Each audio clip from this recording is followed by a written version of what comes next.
Quando você está se comunicando com as pessoas, conexão, conexão, e não é porque você quer ser simpático com as pessoas. Não se trata de ser simpático, trata-se de negociar, comunicar, se conectar. Quando você faz todas essas coisas, I think you gotta have a dream. The School of Greatness. Really? Yeah. Please welcome Lewis Howes. Eu tô curioso, para as pessoas que sentem que perderam a autoestima e confiança, o que é que elas podem fazer para realmente recuperar sua confiança e construí-la de novo? o que você está dizendo é realmente verdade. E eu vi isso porque tantas pessoas me procuram com perguntas. E há um padrão. Estamos em um lugar muito baseado no medo, onde as pessoas estão muito temerosas, inseguras de si mesmas, muito indecisas. E mesmo quando estamos vendo essa grande saída de pessoas do trabalho, estamos vendo as pessoas se reavaliando, tentando entender suas vidas. As pessoas não estão tão assertivas sobre muitas coisas. Elas não são definidas, não são claras. Não estão. É muito baseado no medo. Não tenho certeza, estou com medo. Eu até vejo isso na sala de aula. Sou uma professora universitária e leciono justiça criminal e criminologia. Então, até na minha sala de aula, vejo meus alunos com medo de levantar a mão quando faço perguntas.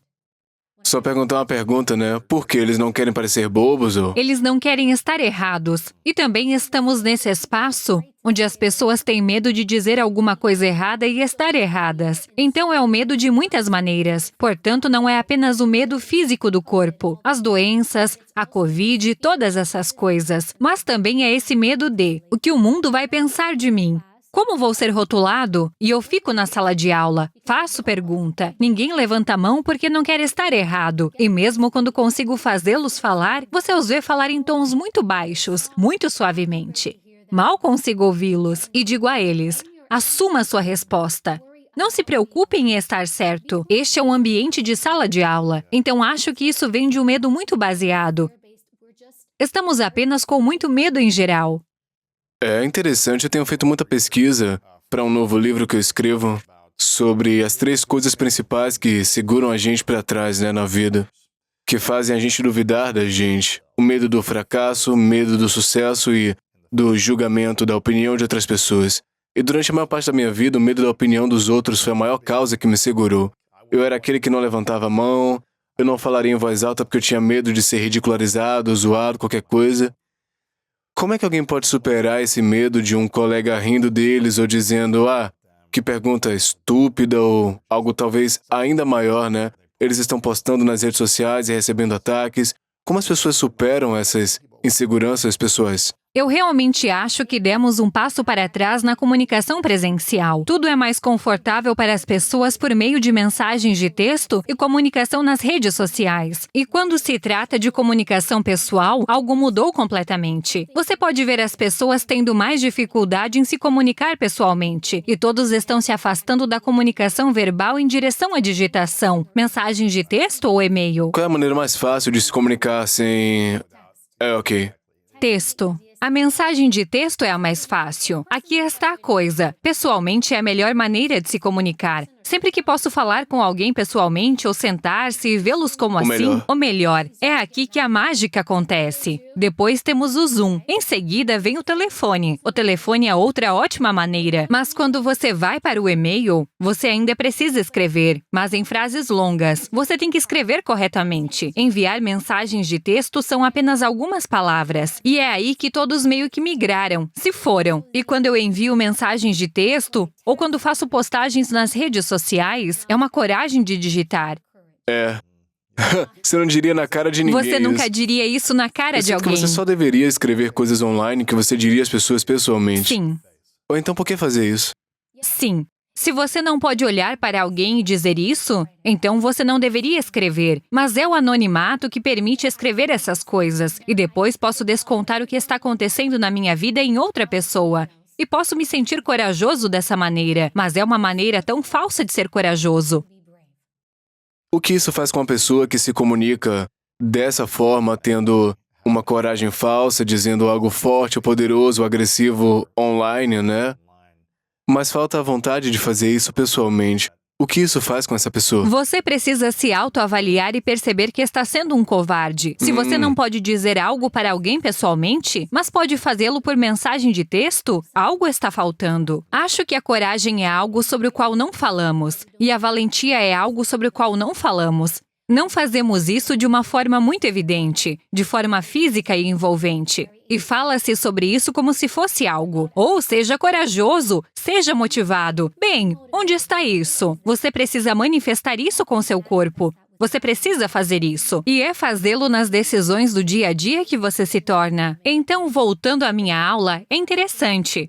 Falamos sobre justiça criminal, criminologia, e às vezes falamos até sobre ser. Por exemplo, mostrei a eles um vídeo de alguém que caiu nas vias do metrô de Nova York, e havia todas essas pessoas na plataforma. Uma pessoa desce para ajudar a pessoa. Então eu perguntei a eles, você faria isso? Eles. A maioria da classe, não, de jeito nenhum, eu não vou fazer isso. E eu ouço isso, e acho que algo se perde entre nós. Quando a resposta, pelo menos sinto através do meu sistema de crenças novamente, é que a resposta esmagadora deveria ser algo como: eu gostaria de ajudar a salvar a vida de outro ser humano, eu gostaria de ajudar a salvar alguém. Mas chegamos a este ponto em que é muito autoconservação, não diga nada errado. Não faça coisa errada e ataque de uma maneira que seja segura e confortável, ou nem mesmo ataque. Mas você pode discordar. E aqui está outra coisa incrível. Acho que não entendemos como discordar. Você pode discordar ou pode ser competitivo. É algo que você é ensinado em entrevistas e interrogatórios. Isso você está tentando ser competitivo e no interrogatório? Quando ou eu apenas... digo competitivo, eu quero dizer que eu posso discordar de você de uma maneira saudável. Você chama isso de diálogo competitivo. Como é isso se eu disser, por exemplo, o céu está verde hoje? Certo. Me diga por que você acha que o céu está verde. Ele simplesmente parece verde. Eu só vejo a cor, não sei, talvez seja um reflexo de algo, mas é verde, não é azul. Então agora o que eu faria naquele momento é perguntar por que você pensa assim, por que você vê assim, qual é o seu sistema de crenças. Você não está discordando dizendo, Não. Você é um idiota, é azul. Sim. Você não está fazendo isso, né? Você não está ficando na defensiva, nem agressiva. Porque esse é o seu sistema de valores. Eu tenho um sistema de crenças muito forte em relação à forma física e ao exercício. Mas é o meu sistema de crenças, não é o de outra pessoa. Se eu tentar impor isso a alguém, quando você ouve alguém dizer, eu tenho que perder peso, o sistema de crença deles não se baseia realmente em exercícios e condicionamento físico. Então posso ser muito direta. E ser direto com alguém é a maneira de afastar as pessoas. Então, o que você quer fazer é sempre deixar as pessoas falarem. Mesmo se você não gostar do que elas têm a dizer, mesmo que você não concorde, deixe-as falar. O que acontece quando você deixa alguém se explicar, mesmo quando você sabe que eles estão 100% errados? Você fica quieto. Você fecha a boca. Isso é o que eu sempre digo. O presente para qualquer grande comunicador é isso. Interessante. Deixe-os falar, não os corrija. Não diga a eles que estão errados. Aqui está a coisa importante. 1. Eles vão dizer tudo o que eles querem dizer. Você vai entender qual é a mentalidade deles. E duas coisas acontecem. Uma, você pode falar agora. Porque uma vez que alguém termina de compartilhar tudo, agora eles podem ouvi-lo. O que você faz é falar, eu te interrompo, eu me insiro, você fica frustrado. Ei, você não está me ouvindo, eu estou falando. E então, quando eu falo, você responde. Eu respondo a você. Agora temos um conflito. E então, quando eu costumava fazer entrevistas, eu sentava em salas com pessoas que... E com entrevista, você quer dizer interrogatório? Interrogatório. Eu uso, é interessante. Você chama de entrevista. Entrevistas e interrogatórios são a mesma coisa. Então, o que você vê na TV, você fez aquilo. Isso é um lixo. Não funciona. Não funciona. As melhores confissões que já consegui foram quase como sessões de psicologia ou conversas em que as pessoas progressivamente, ao longo de um certo tempo, lhe dão o que chamamos de admissões. Um pouco mais, um pouco mais. Sim. Então seria algo como... Sim, eu estava na casa. Ou sim, eu estava lá naquele momento. Eu vi ela ou vi ele. Sim, eu saí chateado. Sim, isso, sim, aquilo. E então, gradualmente, você chega à confissão. Sim, eu fiz isso. seja lá o que for, enquanto a maioria das pessoas vai direto para o ataque. Me diga, e é por causa dessa falta de paciência, dessa coisa de que sabemos tudo, e talvez você esteja certo naquele momento, mas não é o que você pensa, é o que a outra pessoa pensa. Entender como eles pensam, entrar na cabeça deles e falar com eles. Então, se voltarmos ao que você me perguntou, ser competitivo significa que posso competir com você em ideias, sem que seja feito, sem ser confrontacional ou conflitante. Mas o que fizemos é tornar o conflito e a confrontação uma coisa muito negativa. Não queremos isso. Quando acontece, as pessoas perdem a cabeça. Eu tenho tantas pessoas que me procuram, especialmente quando faço consultoria. A pergunta sempre é: como evito a confrontação? Como evito o conflito? E por que você gasta tanto tempo evitando isso? Por que você gasta tanto tempo evitando dizer o que quer dizer sua verdade ou compartilhar suas ideias? E por que você não pode apresentá-las de maneira em que haja discordância? Há competitividade. Eu compito. Você compete? Não, o céu está verde. Bem, eu vejo assim. Eu vejo azul. Mas por que você vê assim? E você tem esse diálogo. Não é uma competitividade agressiva, né? É um diálogo aberto, né? E não é eu sendo idiota para mostrar o quão inteligente eu sou. E não é eu te calando. E não é eu tendo uma ligação com o resultado final, ou estar certo. E eu te mostrar o quão certo eu sou. As pessoas confiantes não se importam com o quão certas estão. Elas não se importam. E quando você é confiante, é como: eu sei o que eu sei. Estou bem com isso. Essa pessoa vê as coisas de maneira diferente. E também entra no diálogo, onde às vezes pensamos: bem, eu estou dizendo isso, e é isso que eu quero dizer. Você também tem que pensar: o que essa pessoa está ouvindo? Como eles te ouvem? Qual é a habilidade, então, para as pessoas, então...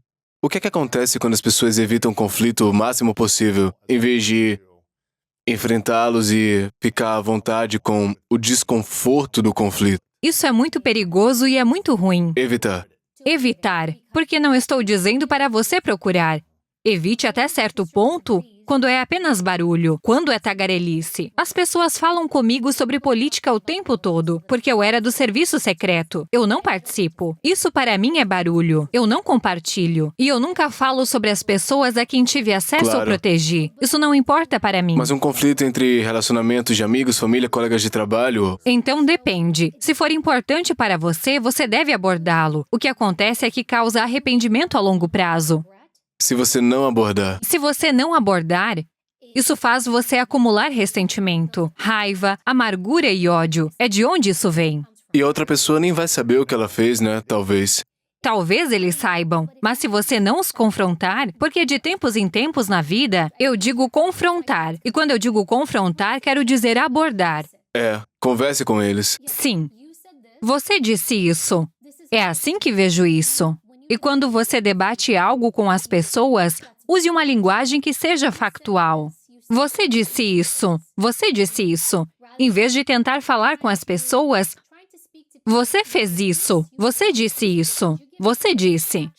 Porque você está dando a alguém algo factual, correto para analisar, em vez de eu sinto assim. O que acontece é que nos perdemos um pouco. Então ao invés de dizer eu sinto isso, você diria: eu ouvi você dizer isso, você disse isso. Quando você disse isso para mim. Quando você disse isso para mim. É assim que eu entendi. Ok. Por isso me incomodou. É assim que você me vê? Isso é verdade? E também precisamos fazer um check-in conosco. Às vezes provocamos as pessoas ou podemos ser essas pessoas difíceis de lidar. Mas no final sempre dizemos: e há esse. Não sei se você notou isso. Há esse tema geral por aí. Todo mundo é um narcisista e todo mundo é tóxico. Todos os outros. E não percebemos. Pessoas tóxicas se associam com pessoas tóxicas. Então, faça um check-in consigo mesmo. Se você está cercado por muitas pessoas tóxicas, faça um check-in. E você não pode rotular todo mundo como narcisista. Você não pode rotular todo mundo como algo apenas para se sentir melhor. E colocar a culpa em outra pessoa e você não fez isso. Porque também temos que olhar para o que estamos fazendo. O que estamos fazendo, com quem estamos nos envolvendo. Quanta dessa coisa trazemos para nossas vidas? Nem sempre somos inocentes. Às vezes somos, especialmente em certas situações com traumas graves ou abuso, especialmente com crianças. Existem algumas situações em que isso é completamente inocente. Mas se você vê um padrão em sua vida, se você vê isso, você tem que encontrar uma maneira em que não tenha medo de falar. Por que é tão assustador para as pessoas falar sobre desacordo ou um conflito? Primeiro, porque a tendência é evitá-lo. Evitar as coisas, evitar a confrontação. Conflito e confrontação têm um tom muito negativo. Estigma. E eu sempre digo às pessoas, abrace a confrontação. E quando eu trabalhava na Casa Branca, havia a sala do gabinete. O presidente se senta em uma cadeira e você tem todos os chefes dos diferentes departamentos. O objetivo da sala do gabinete era debater as coisas. Então, em vez de se alguém disser a você ou seu chefe disser a você, eu não gostei da maneira como isso foi feito. Faça assim da próxima vez. E você ouve. Ele não gosta de mim. Há um problema aí porque você está tornando tudo muito sobre você. Eu tô levando pro lado pessoal. Sim, sua identidade está se tornando vinculada a tudo. Enquanto você pode apenas ouvir o que ele disse ou ela disse. Eles estão lhe dizendo que não gostaram da maneira como isso foi feito para ser eficaz e executar rapidamente para fazer as coisas acontecerem. Eles estão apenas lhe dizendo, eu não gosto disso, eu quero que seja feito assim. E então perdemos a capacidade de não tornar tudo sobre nós. E também estamos neste espaço muito eu, tudo é eu.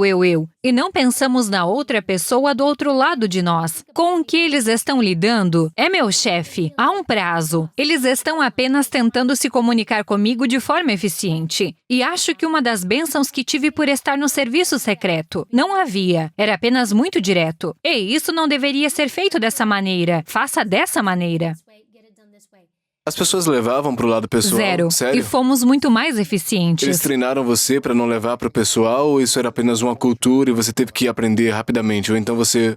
Acho que quando você passa pelo treinamento em si, eles o colocam em situações muito estressantes. Você começa a entender que isso não é sobre mim, que você faz parte de uma unidade ou equipe coletiva. Você está lá pelo outro. Há vidas humanas em jogo. E então você entende também qual é o objetivo ou a missão. O objetivo é proteger o presidente. O objetivo é resolver este caso. Você entende que há um objetivo. É muito menos provável que você leve as coisas para o lado pessoal. Do tipo, você não gosta de mim. É como se você não tivesse nada a ver com isso. É tão interessante porque eu diria que eu costumava ter uma personalidade frágil, né? O que você chamaria de personalidade, talvez, nível de confiança nas minhas décadas de adolescência e 20 e poucos, quando alguém me criticava ou dizia que eu não estava fazendo algo certo, eu me ofendia muito e levava para o pessoal. Eu resistia às críticas a todo custo porque eu tinha uma identidade muito frágil, sobre autoconfiança. E aí, quando eu fiz 30, eu tenho 39 agora, eu comecei a frequentar muito mais workshops de treinamento de inteligência emocional, onde eles me ensinaram o poder do feedback e a não levar para o lado pessoal. E foi tão desafiador receber feedback nesses workshops. Mas quanto mais eu praticava, eu pensava, ok, eu quero esse feedback e como eu posso melhorar e ficar mais eficaz em várias áreas da vida. E algumas coisas não vão fazer sentido para mim, eu me apoiar, e outras talvez não ressoem comigo, mas eu não levo nada para o pessoal. Apenas usar como é que eu posso ser mais útil para minha missão. E eu acho que eu tinha tanto medo do que as pessoas pensavam de mim, de como eu me parecia, em vez de eu tô dando o meu melhor para minha missão da minha vida agora. E quando você tem a missão num nível elevado, como a presidência, a proteção de pessoas, você não está pensando em si, ou no que as pessoas pensam de você, você pensa em realizar o trabalho no mais alto nível. Mas você também está pensando em executá-lo da melhor maneira possível. Eu quero realizar o meu melhor. Então me dê mais críticas ou mais feedbacks. Sim. Agora tenho pessoas que trabalham para mim. E também sempre digo a elas, não me agradeça. Se você vir algo diferente, me diga. E então farei a melhor avaliação que eu puder. Não quero que me agradeça, porque posso ver algo diferente. Eu tenho uma formação diferente, uma mentalidade diferente. Me avise. Mas não queremos ouvir isso. Queremos que nos digam o quanto somos ótimos. Não queremos ouvir que estamos cometendo erros ou que estamos errados. Levamos isso muito a sério. E o que isso faz é não nos permitir crescer e torna mais difícil para as pessoas trabalharem conosco. Muitas empresas entram em contato. E um dos problemas que elas têm é comunicar aos seus funcionários, onde desejam dizer a eles, queremos que você faça essa tarefa desta maneira. E quando falam com seus funcionários, o funcionário ouve outra coisa. Eles ficam muito chateados, eles ficam sensíveis a isso. Não sabemos como dialogar com eles para fazer com que eles se importem com a tarefa. E tudo se torna sobre eles pessoalmente. O que eles não estão fazendo certo ou algo assim. Sim, como sou percebido, o que as pessoas pensam de mim, e no fundo, isso realmente vem da nossa insegurança. Então como é que a gente supera essas inseguranças para que a gente não fique ofendido por todo mundo que dá feedback? Você precisa se perguntar, sou uma pessoa insegura? E a maioria das pessoas não quer ver dessa forma. Eu tive muita falsa confiança enquanto eu crescia. Eu pensava, ou eu era confiante numa área, mas não em outras áreas, então eu poderia ser confiante na área esportiva, mas na vida eu seria mais temeroso em relação à opinião dos outros. E levou um tempo para eu aprender a desaprender isso e estar bem com isso.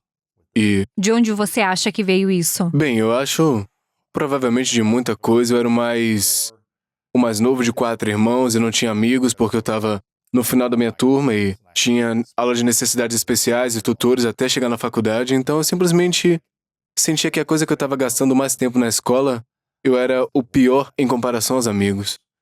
Então, sendo zoado e alvo de piadas nessa área da minha vida me fez ficar inseguro em relação a mim, pensando eu não sou bom, não sou inteligente, não sou talentoso.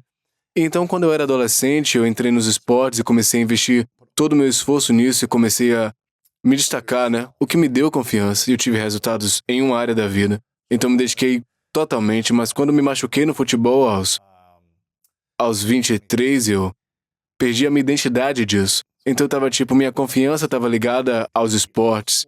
Então, se eu não tivesse mais aquela identidade, quem eu sou? E de onde vem minha confiança? Então, tive que aprender mais tarde, na casa dos 20, como é que eu construo a confiança dentro de mim, no meu caráter, que é algo que você falou, como aprender a confiar nas pessoas não com base nos seus resultados, ou quem são, ou quão famosas são, o que fizeram, quanta grana tem, mas como se apresentam e sua maneira de ser de forma consistente. E eu tive que aprender do jeito difícil, cometendo erros e depois mudando bastante através da dor. E agora eu preciso me apresentar de uma forma diferente. Então, acho que foi assim. Mas parte de mim está grata pelo treinamento precoce e pelas inseguranças internas. Mas outra parte deseja que eu nunca tivesse passado por isso também, mas me permite me conectar com outras pessoas e ver pessoas e a ter empatia também. Então, Eu acho que quando somos mais jovens, sim, é um pouco mais difícil durante a adolescência e o início da idade adulta. Factualmente, o cérebro humano não se desenvolve completamente até você ter 25 anos de idade. Há todas essas outras questões acontecendo biologicamente, o que torna mais difícil, às vezes, comunicar-se com pessoas mais jovens. A maioria dos crimes cometidos é por pessoas mais jovens, Sério? de 18 a 25 Uau. anos. Isso mostra que há uma correlação com outras coisas. E também vemos taxas mais altas de impulsividade nesse grupo etário. A população mais jovem geralmente é a mais... Eu peço desculpas a todos os jovens lá fora, mas eu também estive lá. E se você pensar, é onde somos mais instáveis, somos mais impulsivos. O que significa que não pensamos realmente nas coisas, não pensamos nas consequências. Somos muito baseados na identidade eu.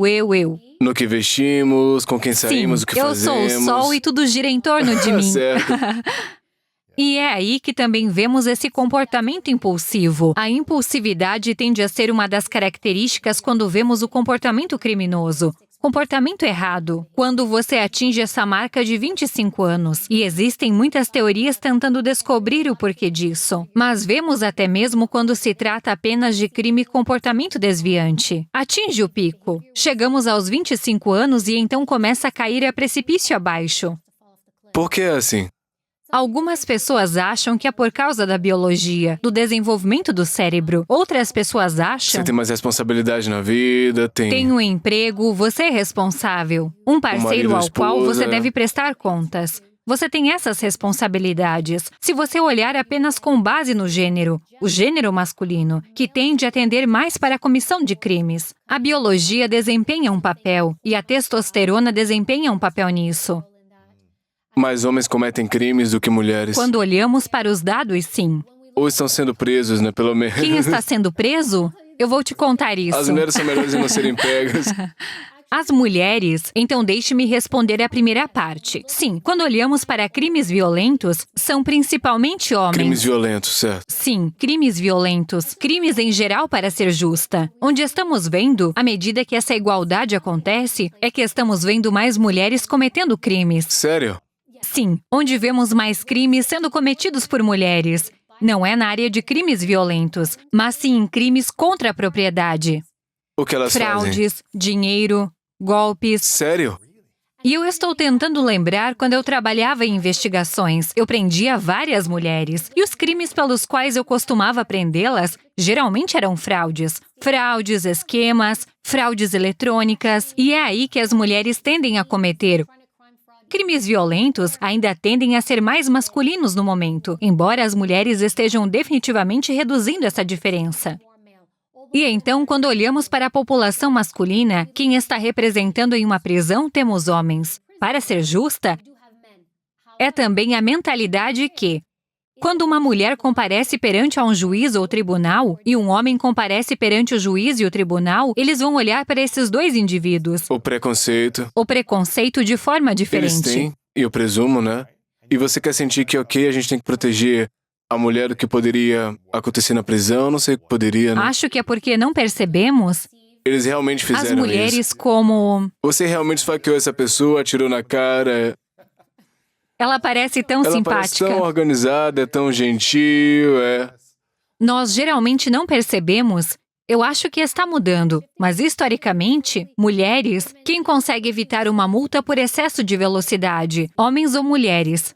Mulheres. Sim, provavelmente mulheres. E agora, quem são mais rigorosos com mulheres no tribunal? São juízes ou juízas?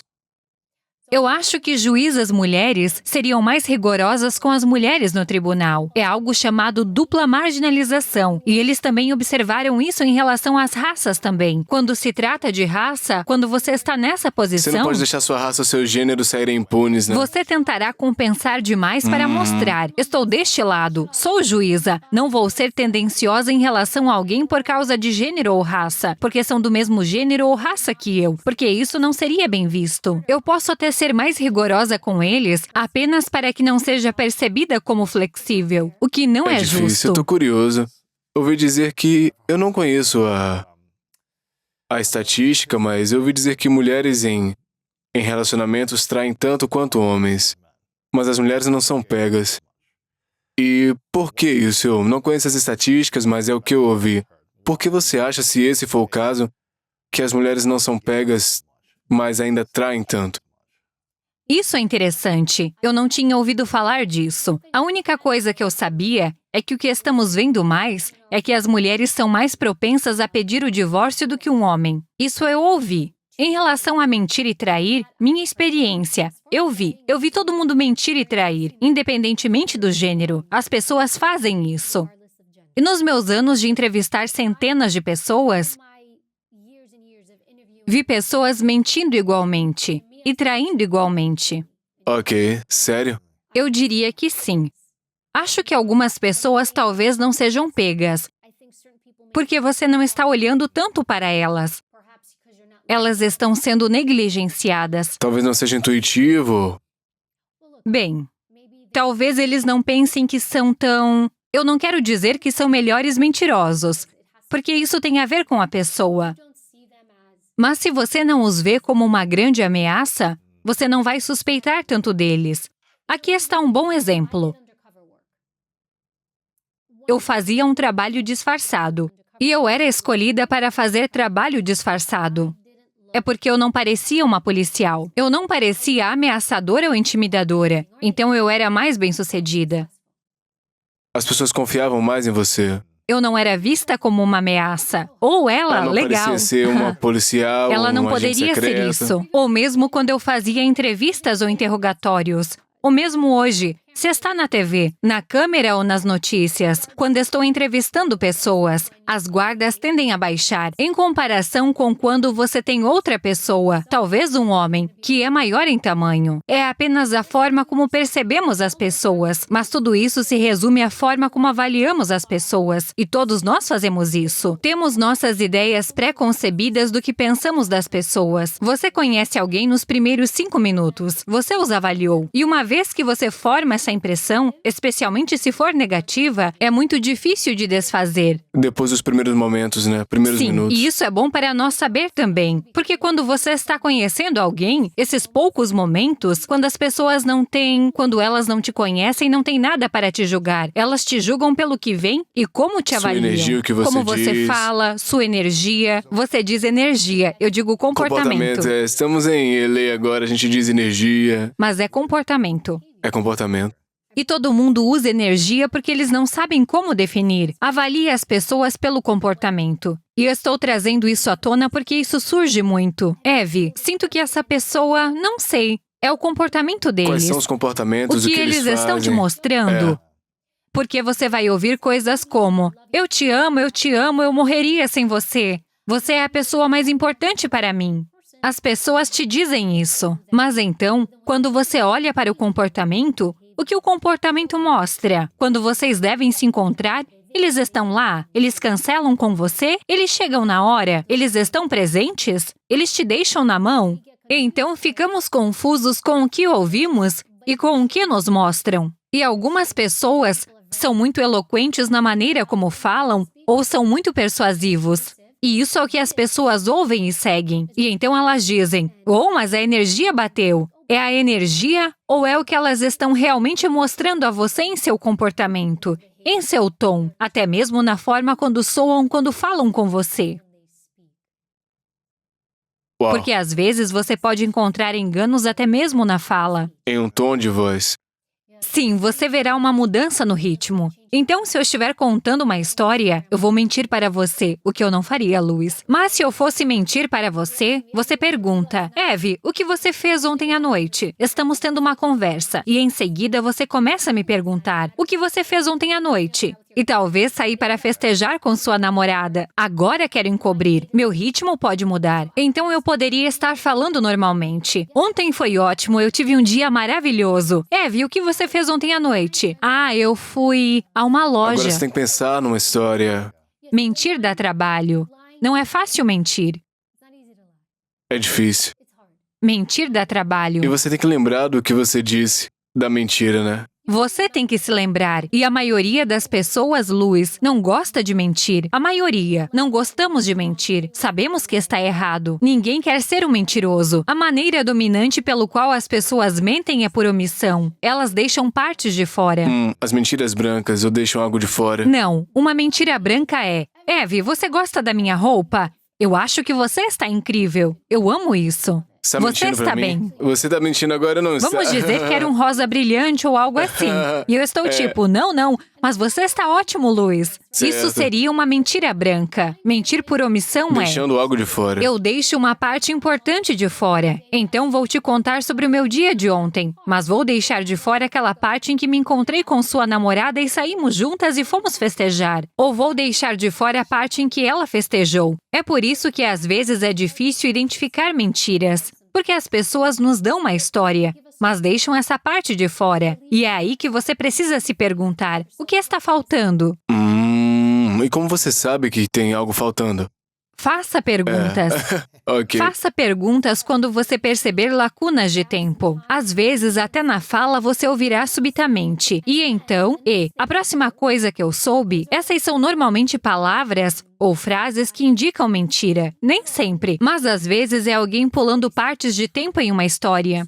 Se alguém está te contando uma história, mas chega a uma parte da história onde há uma lacuna, e eles dizem algo como: "Ou sim, nós saímos, foi legal." E então E aí voltamos e aqui tá o que aconteceu. Sim, você precisa se perguntar, o que está faltando? É quase como quando as pessoas contratam alguém para trabalhar para elas, e elas olham para o currículo e depois o formulário de inscrição. Onde você trabalhou antes? E então há essa lacuna de tempo no histórico de empregos. Ou, bem, aqui estão alguns anos O que faltando. você fez? Ah, tava fazendo minhas coisas. Ah, eu estava viajando pela Europa. Mas fui demitido de 3 empregos e...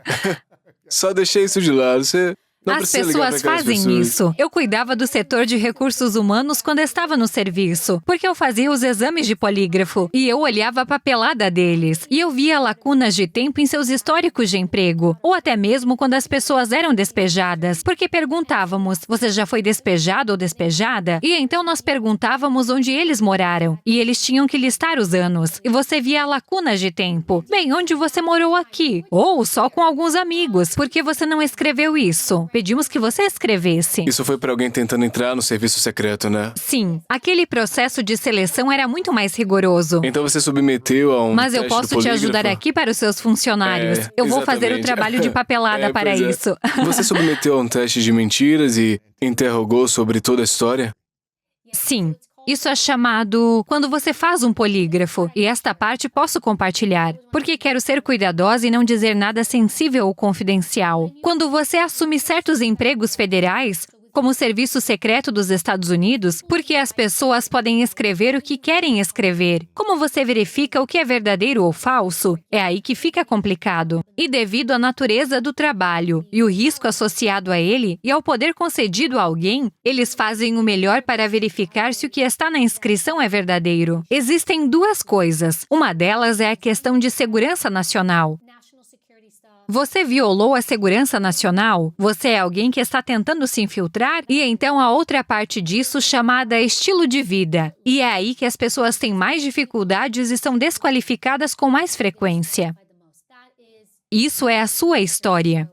Então, se eles tiverem cometido um crime, eu acho que na primeira parte, não tem chance deles conseguirem um emprego, Depende né? do tipo de crime. Sério?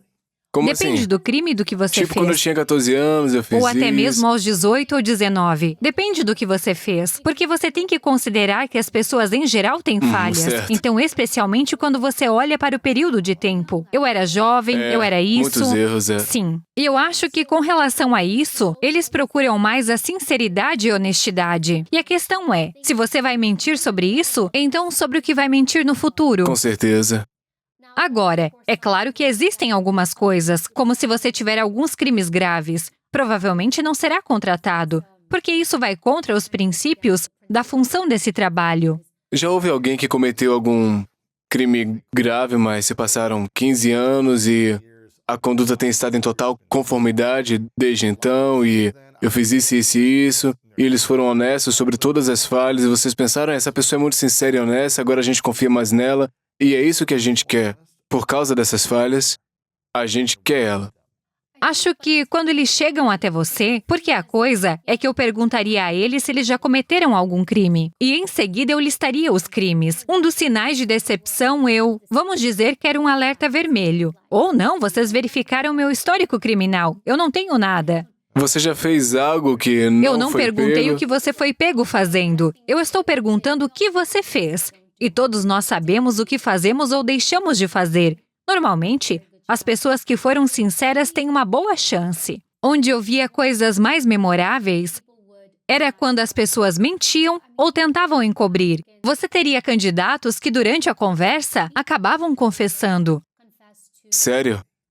Eu tinha casos de abuso de animais, o que era uma grande questão. Lembro-me de alguém que costumava incendiar animais. Oh, meu Deus. Você Quando teria... era mais jovem ou algo assim?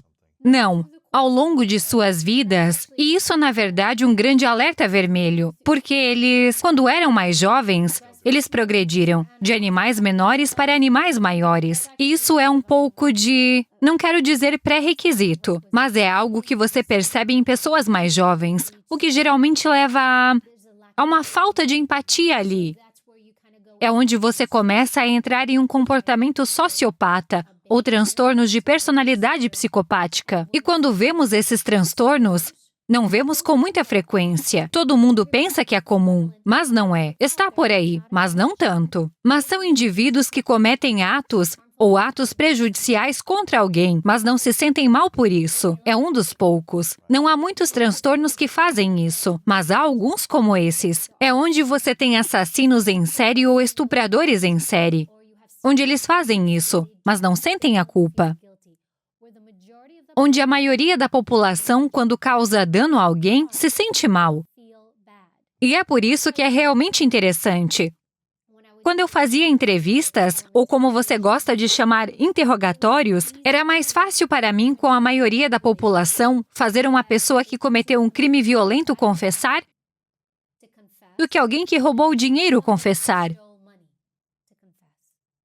Porque não era prejudicial ou por quê? Menos culpa. Menos culpa. Se eu fizer algo para prejudicar você, significa que estou fazendo algo para prejudicar Fisicamente o machucar Louis. você. Sim. Mesmo que eu tenha roubado o dinheiro de você, eu tenho que pegar de você. Estou fazendo algo a você. Mas se eu estou de pijamas e pantufas de coelhinho e tomando meu café School of Greatness e estou no computador roubando do Chase Bank, então eu não me sinto mal. É por isso que estamos vendo um grande aumento também nos crimes aqui, porque agora você está atingindo uma parte maior da população. O motivo pelo qual vemos tanta fraude e tantos golpes é porque as pessoas não se sentem tão mal com esses crimes. Portanto, temos uma parcela maior da população cometendo esses crimes.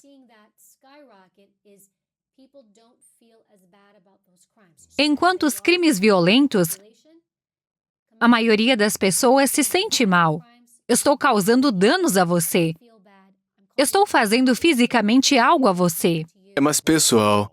É Você vê pessoal. a pessoa, tá com a pessoa. Culpa. Não é como se você não conhecesse a pessoa. Sim. Então é por isso que estamos vendo essa enorme explosão aqui. É como... é apenas o nome na tela que eu vejo. Mas você também acabou de destruir a economia dessa pessoa. Mas você não enxerga dessa maneira.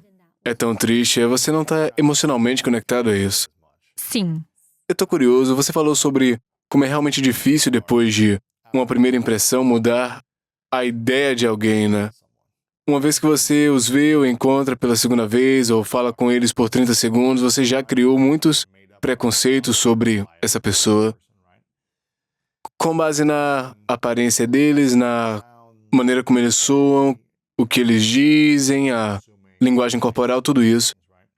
Se isso é tão importante, a primeira impressão, para construir relações que são influentes, o que você diria que é a coisa que deveríamos pensar toda vez que encontramos alguém novo, seja um estranho ou uma reunião importante?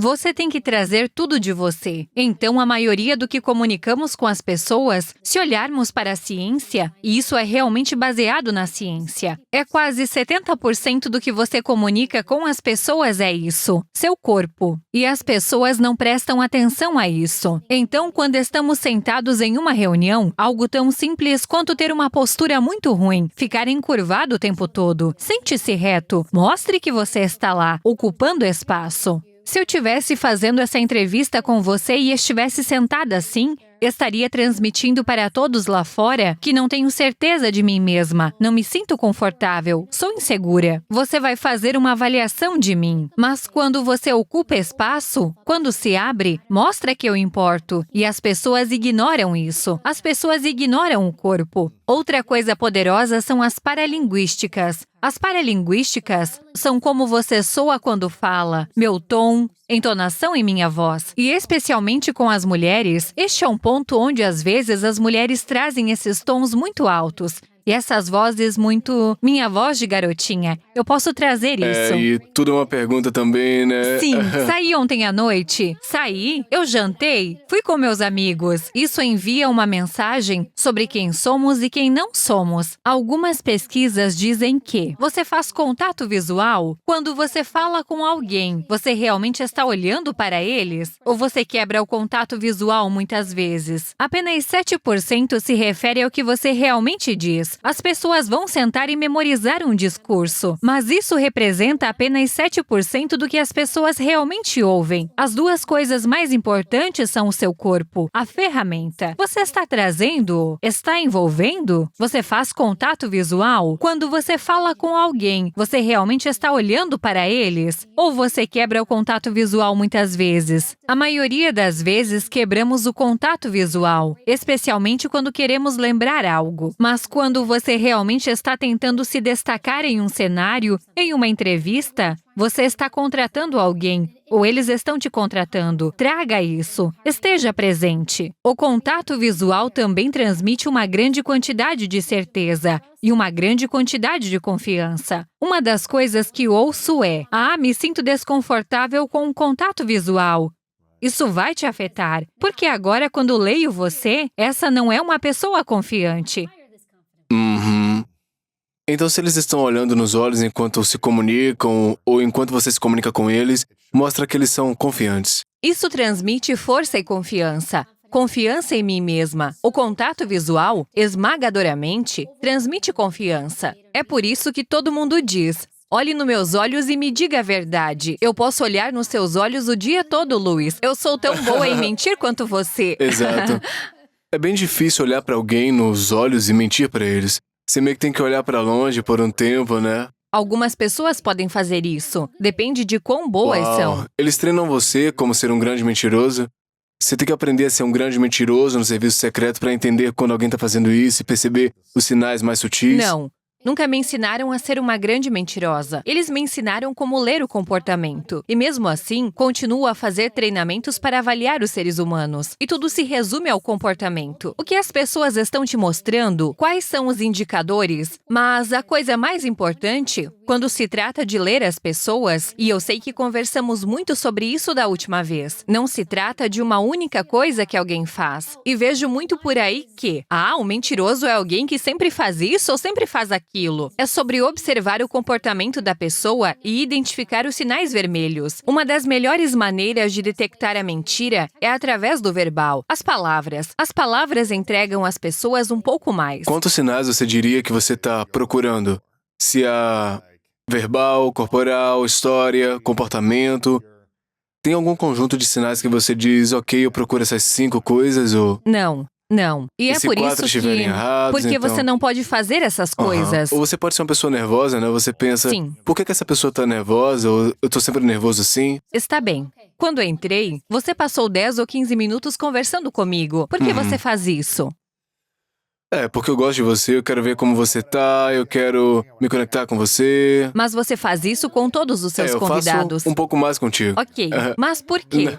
Qual é o motivo? É porque eu não quero pular pra entrevista, eu quero construir conexão, eu quero ver o que é que você faz, o que é que realmente está sendo empolgante pra você, alguma coisa que a gente possa discutir e explorar profundamente, né? Construir conexão. Então, quando você se conecta com eles, você também não capta energia? O comportamento. O comportamento? Sua energia, seus com movimentos. certeza. Alguma vez você encontra alguém que talvez você perceba que eles são um pouco mais tímidos. Eu não quero ter uma entrevista chata. Eles estão um pouco desligados. Precisa trazer mais energia e torná-los mais confortáveis. Eu sempre digo que o pré-show é o show. O show precisa ser poderoso, mas se você não destacar o pré-show e construir a conexão lá, é como se você estivesse entrevistando alguém no pré-show. Sim. Para que o show possa inspirar e impactar profundamente, Sim. se você não cria isso no pré-show, ou se a gente não está criando isso junto, vai ser difícil para a gente poder começar. E o que você está tentando fazer é descobrir a linha de base dessa pessoa quando você a lê pela primeira vez. Qual é a linha de base deles? Ou agora tenho alguém muito tímido. Eles não vão se destacar. Este podcast vai ser chato. Então você avalia a linha de base das pessoas. E todo mundo é diferente. Então quando você avalia uma linha de base, é isso que essa pessoa é no momento. Quando você começa a fazer perguntas a eles, e você é sempre muito cortês comigo, você pergunta: Eve, tem algo que você não quer que eu pergunte? E todas as vezes eu digo: vá em frente, pode perguntar. Mas então, se você me fizer uma pergunta que eu não gostar, você verá uma divergência. Ela estava sentada assim, usando as mãos. Era expressiva, usando gestos. Mas se você fizer uma pergunta que eu não gostar... Você recua. Eu poderia apenas guardar as mãos, nada mais do que guardar as mãos. E eu posso perceber, tipo, tem uma mudança aqui. Você vai dizer, Eve está falando com as mãos, ela gesticula muito, e agora ela guardou as mãos. Então, o que você está olhando é, o que acabei de fazer? Fiz uma pergunta ou disse algo, ou fiz algo, e como resultado disso, causou uma mudança no comportamento. E isso é uma bandeira vermelha. E agora o que você faz a seguir é, por quê? Em sua cabeça. Por que ela fez isso? Você guarda isso na sua cabeça Se você e é um pensa bom entrevistador, e isso depende de quão profundo você quer ir, você me fará perguntas sobre sobre isso. por que você mudou. Você não vai me dizer, Eve, por que você mudou? Você continuará me fazendo perguntas sobre isso. Sobre o tópico que te Sim. fez sentir que houve uma mudança. Houve uma mudança. Ou tem algo aqui. Ou o que ela está escondendo. Ou que história é essa que quero saber. Então você pode fazer isso. E para outras pessoas, eu posso estar apenas sentada aqui o tempo todo. Você me faz uma pergunta e eu posso fazer algo tão simples quanto colocar a mão sobre a boca antes de responder você. Nem todo mundo faz isso. Mas você pode se perguntar, por que ela acabou de colocar a mão sobre a boca? Mas a questão é, o que eu fiz? O que eu disse? O que fez a fazer isso? O objetivo aqui é que você não tenha medo de fazer perguntas. A maioria da população é muito baseada no medo. Não gostamos de confronto. Não queremos pressionar ou perguntar. Deixamos as coisas passarem em vez de sermos curiosos. Você é curioso sobre as pessoas. Você é fascinado por pessoas. Eu também sou. Eu ouço as pessoas. Adoro ouvir suas histórias. E quando você fala com elas, elas vão te contar o que querem te contar e vão deixar algumas coisas de fora. Às vezes, você não consegue perceber com as partes que elas omitem a si mesmas que elas simplesmente não querem compartilhar. Parece que está faltando algo ali. A energia muda, o comportamento muda. É comportamento. Acho que as pessoas dizem energia porque simplesmente não sabem como definir isso. Estude o ponto de partida de uma pessoa. Quando você está se conectando com as pessoas, o que você provavelmente não percebe é que intuitivamente, Luiz, você está lendo as pessoas. Você está entendendo a situação. Você está tendo uma ideia de quem são elas. Você até me disse hoje. Você disse, Eve, você parece mais relaxada desta vez. Pois Da última é. vez que você veio, achei que ia me derrubar. É, exatamente. Certo? É interessante. Eu sempre sei que... Eu acho que depende se você tá conhecendo alguém pela primeira vez versus a gente se conhece antes. Então a energia ou o comportamento podem ser diferentes, eu suponho. Mas eu sempre tento, acho que já fiz isso contigo, quando alguém entra pela porta, eu tento abrir os braços, né? Tipo, imediatamente, e aí? Deu um high five por isso. Eu abro os meus braços, né? E realmente quero ser uma pessoa alegre, né?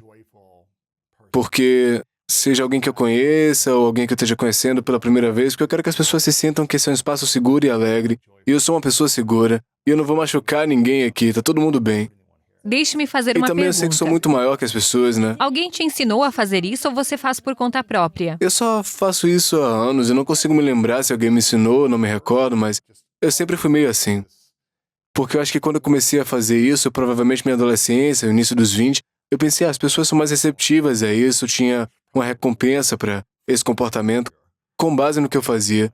Então eu pensei, você é assim sempre, né? Há um termo para isso. Chama-se postura aberta, postura acolhedora. É interessante porque você faz isso intuitivamente. Isso é quando você não quer que as pessoas se sintam intimidadas. Você quer que as pessoas se conectem com você. O que você quer fazer é exatamente o que você fez. Qualquer pessoa que esteja ouvindo, preste atenção. Se você quer se conectar com as pessoas ou as pessoas se sentem intimidadas por você, postura aberta. Então, estou de braços abertos. Minhas mãos estão abertas também. Não estou segurando nada nas mãos. E você disse, eu sou seguro, não estou escondendo nada. Minhas mãos não estão nos bolsos. Não estou segurando nada nas mãos. Estou de braços abertos. Estou seguro. Estou te recebendo. Isso é uma das primeiras coisas que ensinam na formação quando se trata de negociação e entrevistas. Tenha uma postura aberta ao falar com as pessoas. Esta é uma postura aberta. Exatamente o que você faz com todas as pessoas que você encontra. E é inteligente que você faça isso, porque é desarmante. Elas se sentem relaxadas e você terá uma entrevista melhor. Certo. Isso intuitivamente ou só inconscientemente a pessoa precisa se sentir bem, mesmo que estejam conscientes ou não. Mas eu tento ser consciente. A respeito disso, eu movo minhas mãos na mesa, eu cubro o queixo, eu fico pensando, mas eu tento voltar a ter as mãos abertas aqui. Mesmo numa posição relaxada, não sei se você notou, tentar trazê-las para o lado aqui para que você possa ver, ou mantê-las numa posição de braço aberto o máximo possível, porque eu quero que as pessoas sintam que eu estou aqui, que eu estou aberto, mas eu não vou pegar minha caneta, vou fazer algo, mas eu quero voltar para essa posição relaxada.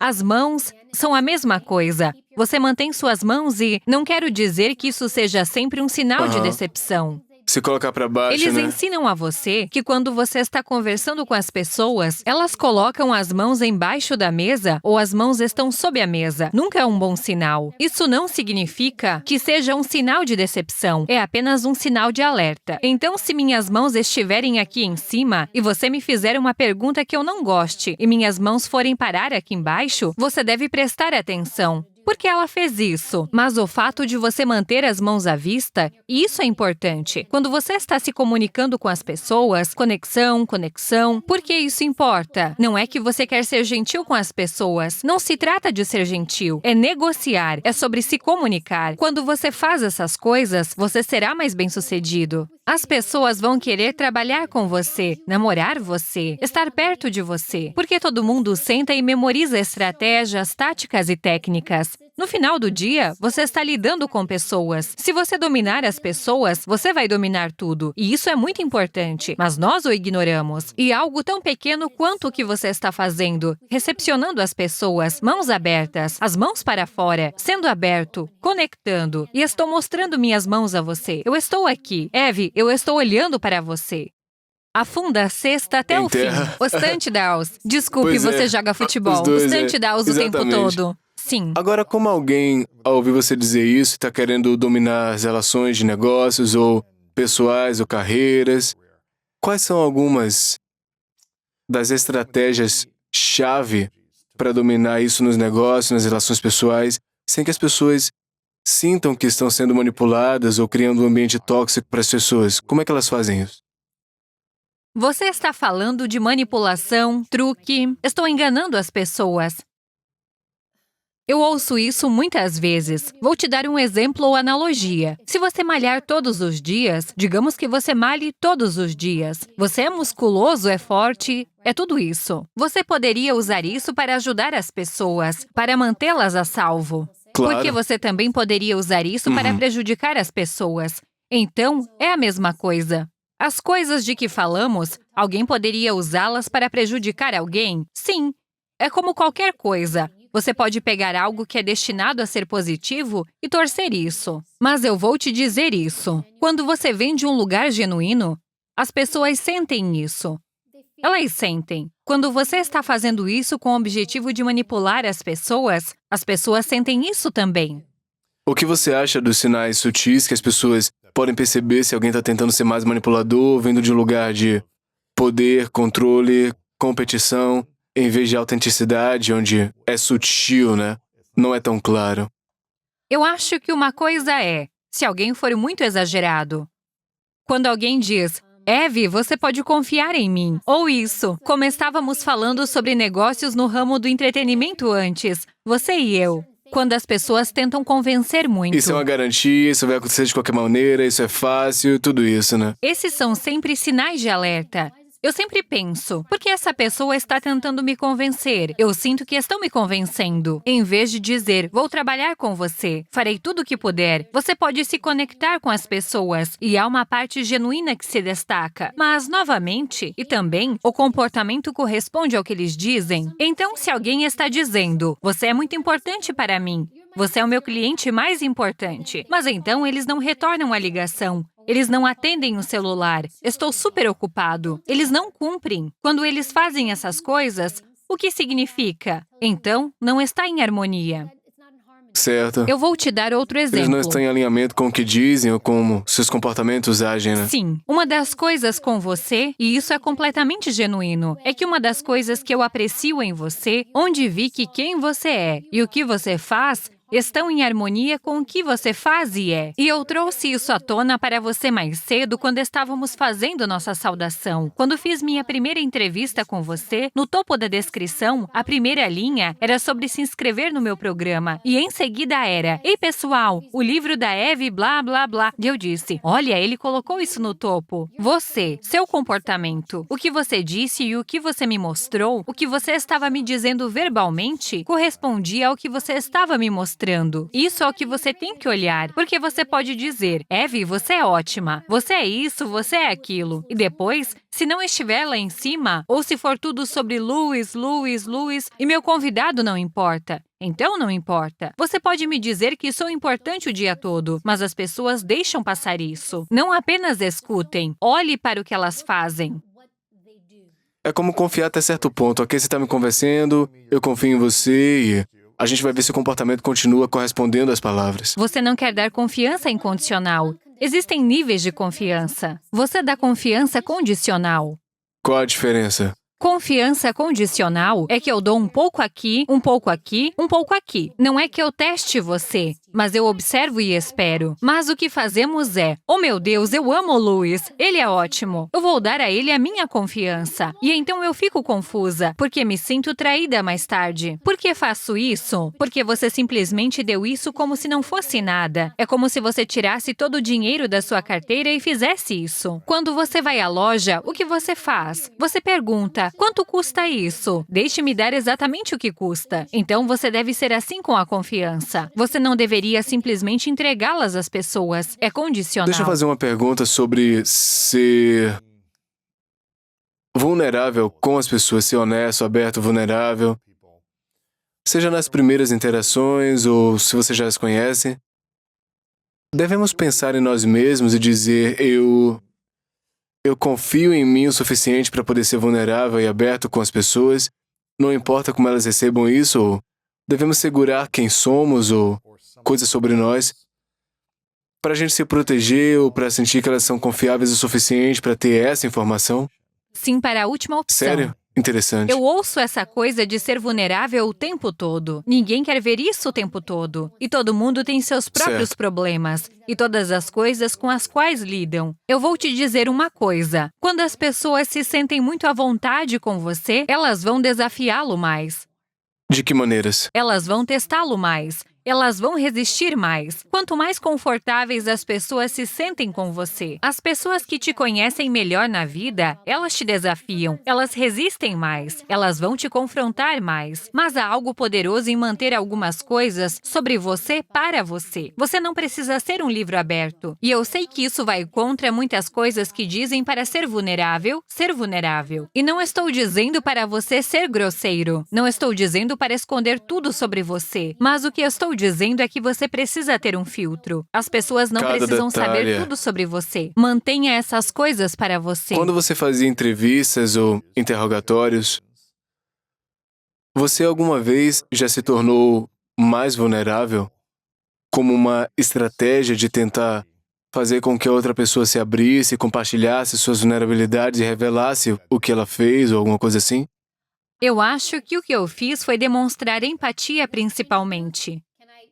Posso entender como você se sente em relação a isso? Já tive uma experiência, Bem, esse se sentimento. for uma investigação criminal, espero que não. Ou você a matou. Bem, eu entendo Porque eu senti isso na minha vida, ou seja lá o que for, né? Não, porque isso seria desonesto. Uhum. Vou te dar um exemplo. Há uma diferença entre fingir que entendo e realmente entender. Empatia é quando eu já estive lá com você. Então, quando eu entrei, eu disse, Louis, sinto muito pela perda do seu pai. Eu também perdi meu pai. Então, se eu dissesse a você, Louis, sinto muito pela perda do seu pai, eu entendo como você se sente. Eu posso dizer isso a você? Eu entendo? Porque eu perdi meu pai. Você diria que ela entende também porque ela perdeu o pai dela. Agora, se eu nunca tivesse perdido meu pai...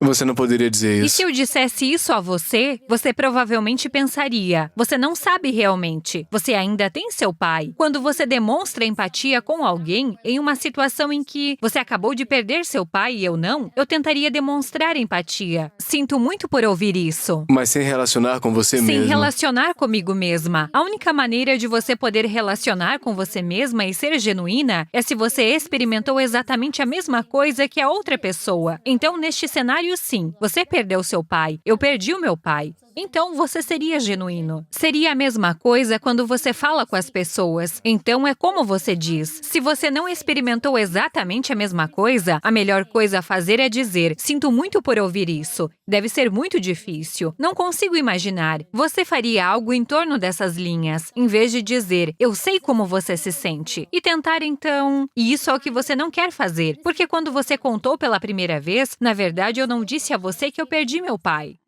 Não, você Porque não eu disse. tiraria o foco do que eu estava compartilhando Claro. com você. Eu fiz isso agora sobre mim. Bem, você perdeu seu pai? Deixe-me contar sobre o meu pai. Meu pai também morreu. E eu vou entrar nessa história. Isso tira o foco. Então, é a sua história. E eu vou deixar você falar sobre isso. E se mais tarde o meu assunto surgir, tudo Claro. bem. Então, você não quer torná-lo sobre você. Isso é o que chamamos de síndrome do eu. Quando as pessoas estão falando com você, permita que elas se apropriem de sua história. Não sinta que você tem que ser o ou, sim, eu faço a mesma coisa. Eles geralmente não se importam, a menos que você tenha passado pela mesma coisa exata. E você sinta que ao trazer isso, aquela pessoa precisa disso. Você nem precisa. Se você não precisa, não traga isso. Deixe a história dessa pessoa ser a história dela. Porque o que você está fazendo é trazer as suas próprias Certo, coisas. dê a eles esse momento. Deixe-os ter esse momento. Eu quero voltar a algo que você mencionou brevemente e achei que seria interessante para as pessoas. Quando você está perguntando a alguém, quando você quer obter informações, namorado, namorada, interrogando um criminoso, seja lá o que for, é mais... Um empregado. Um empregado, é mais eficaz fazer perguntas diretas? Tipo, você fez isso, é melhor Não. fazer uma pergunta aberta e ver o que acontece em seguida. Perguntas diretas não são boas. E é por isso que a maioria das pessoas faz isso. Elas vão direto ao ponto, por assim dizer. E é O que as ruim. pessoas dizem? Eles fecham. E especialmente se for um tópico sensível, eles não vão querer te contar. É como: você fez isso? Sim, eu fiz, deixe-me contar, sente-se. Você quer permitir que as pessoas se adaptem. É quase como se você colocasse os pés na água, na piscina. Seus pés, quando você entra no oceano, você se adapta à água. Às vezes eu pulo porque tá muito frio para entrar devagar. Mas, na maioria das vezes, a ideia é se adaptar. E quando você fala com as pessoas, é assim que você faz. E você não precisa obter as informações naquele momento. Você quer trabalhar com as pessoas ao longo do tempo. Você deseja obter omissões, que são pedaços de informações. Se falarmos sobre um crime, em vez de perguntar: você fez isso? Você fez isso com essa pessoa? Você estuprou? Você matou essa pessoa? Roubou essa isso. coisa? E eu nunca usaria a palavra roubar. Parece feio. Você pegou isso? Estupro também soa feio. Eu nunca diria estupro ou matar, eu diria: você machucou essa pessoa? Você se perdeu? Eu usaria termos diferentes. Eu era mais Interessante. gentil, mesmo que alguém minta. Ei, cara, você está mentindo para mim. Ou Luiz é como: não, tem algo que você está deixando de contar. Sinto que há uma parte da história que estou perdendo aqui. Quero que você se sinta à vontade o suficiente para me contar. Então você diria isso? Sim, isso soa diferente. Interessante. Essa é uma coisa. E pense nas palavras que saem da sua boca. Como estou parecendo? E mais importante, o que eles ouvem quando fala? Não importa o que você pensa que disse. O que importa é o que eles ouvem quando você fala, com base em sua perspectiva, seus preconceitos, sua genética, suas experiências dramáticas, seus traumas. Porque eles trazem isso quando se comunicam. Então, você precisa ter isso em mente. Você também está pensando em... Você tenta aprender sobre o histórico da pessoa antes de conversar com ela para poder ter o máximo de informações sobre ela antes? De onde elas são, quem são... Isso depende do que você quer. Qual é o seu objetivo? O que você está tentando obter? Obviamente, às vezes, o tempo é um fator. Se você está contratando alguém, aqui estão algumas dicas. Quando você está fazendo entrevistas de emprego, ou trazendo pessoas, ou trabalhando com pessoas, você quer sentá-las. Você não quer sentar de forma como estamos aqui, com uma mesa entre você e a pessoa. Você quer um espaço aberto. Coloque-os no sofá. Sente-se. Isso é abertura. Isso é uma barreira. Isso causa uma separação entre nós. E sinto que estou sendo entrevistada. É mais profissional, então, né? Em posição Sim. relaxando. Se você quer saber quem está contratando, digamos, ou com quem está lidando, ou quem está trazendo para o seu espaço. Você quer abertura e quer que eles falem com você de maneira aberta. Livremente. para que você possa obter todas as informações. Me conte sobre você, como você cresceu, de onde você é. Não brinca. E sobre isso? E sobre aquilo? Agora você os tem. E depois segue para outras perguntas. Mas se as pessoas se sentirem entrevistadas, elas não vão se comportar assim. Além disso, quando você tem uma mesa, corta a parte inferior do corpo. Você não pode ver gatilhos, né? Há indícios. Há indícios. Continuam cruzando pernas, estão inquietos. Estão inquietos. E talvez você me perguntasse algo como: Eve, você já foi demitida de um emprego? E então cruzei as pernas assim que você me fez essa pergunta. Você não vai me dizer nada. Você vai fazer uma nota mental. Ah, a Eve cruzou as pernas assim que fiz essa pergunta. Por quê? Eu preciso... Desculpe, foi o bebê. Ok, tudo bem. Eu preciso prestar atenção nisso.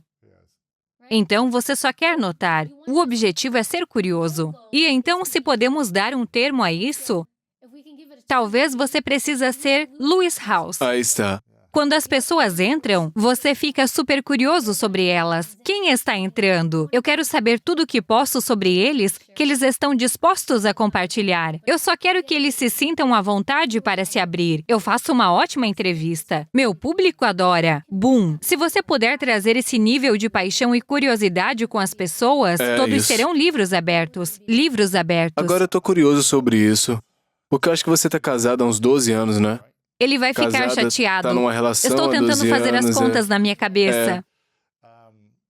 E ele também tá no serviço secreto, né? Ou ele Ele tá estava. Ele era um ex-agente especial. Não posso dar muitos detalhes, mas ele Claro, trabalha claro. com o governo federal. Trabalha com o governo, ok. Na Ok. qualidade de agente especial. Sim. Então os dois estavam em áreas semelhantes, né? Exatamente o mesmo Exatamente campo. no mesmo Treinamento, tudo isso. Como isso funciona na intimidade e relações quando ambos têm essa habilidade? É incrível, vocês estão constantemente avaliando e pensando, tipo, hey, tô percebendo essa estratégia que ele tá usando, você consegue se adaptar? Como seres humanos, vou ficar emocional ou ele vai ficar emocional? E quando vejo certas coisas acontecendo, identifico o que está acontecendo. Ok, ele precisa desabafar. Ele precisa dizer isso. Deixe-me deixá-lo falar. Ele não vai ouvir nada do que eu digo. Até que ele se expresse. Ele se expressa. E acho que isso vale para todos os relacionamentos. Aqui está a minha palavra. Cale a boca.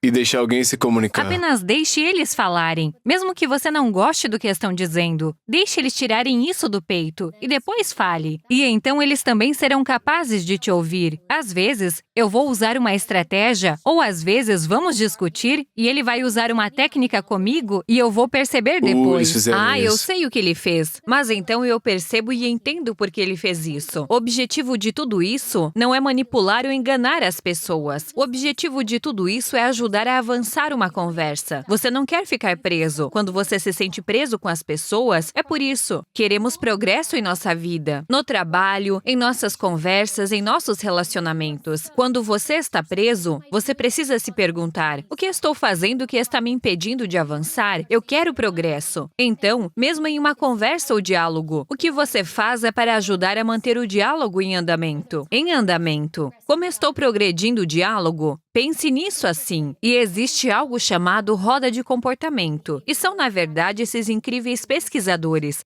os Allisons, que a criaram e ensinaram aos melhores negociadores. Se chama Roda Ellison?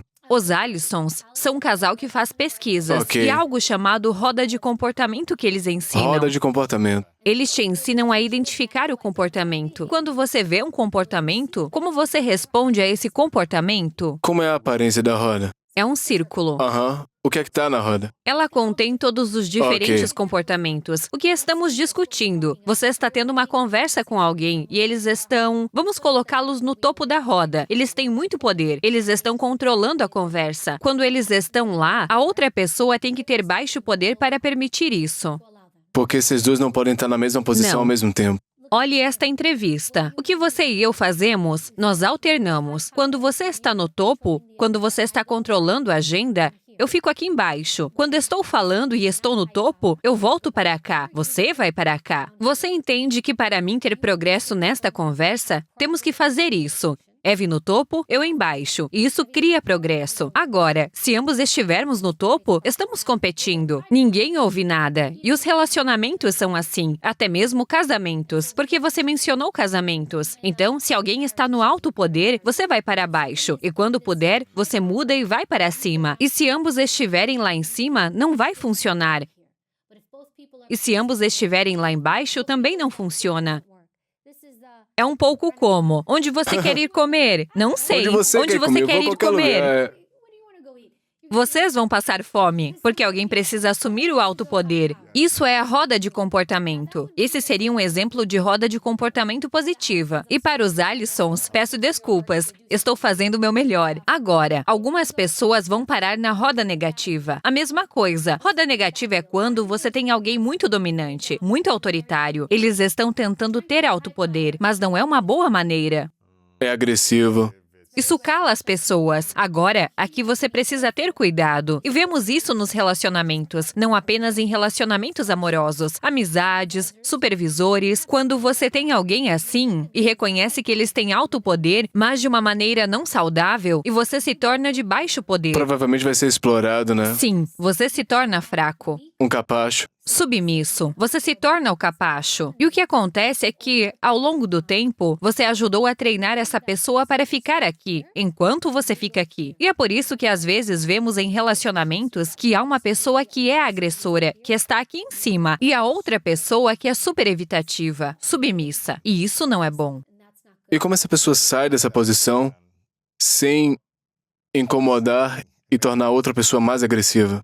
Então, o que você faria é... Você quer voltar o exemplo inicial que lhe dei, que é a roda boa. Ambos. Uma coisa é, quando eu vejo um mau comportamento, e eu não quero espelhar esse mau comportamento, por isso escala. Então, o que você sempre quer fazer é apresentar o comportamento que você quer que a outra pessoa tenha. Você não espelha eles.